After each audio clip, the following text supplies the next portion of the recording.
आणि आता बातमी TV9 मराठीच्या बातमीच्या इम्पॅक्टची।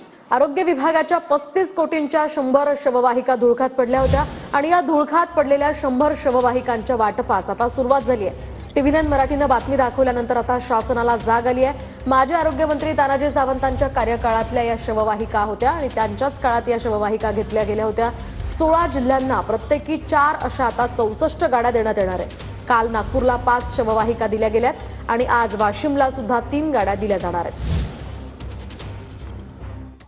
तानाजी सावंत यांच्या कार्यकाळात खरं तर खरेदी केलेल्या 35 कोटींच्या शववाहिका ज्या आहेत त्या धुळखात पडून होत्या।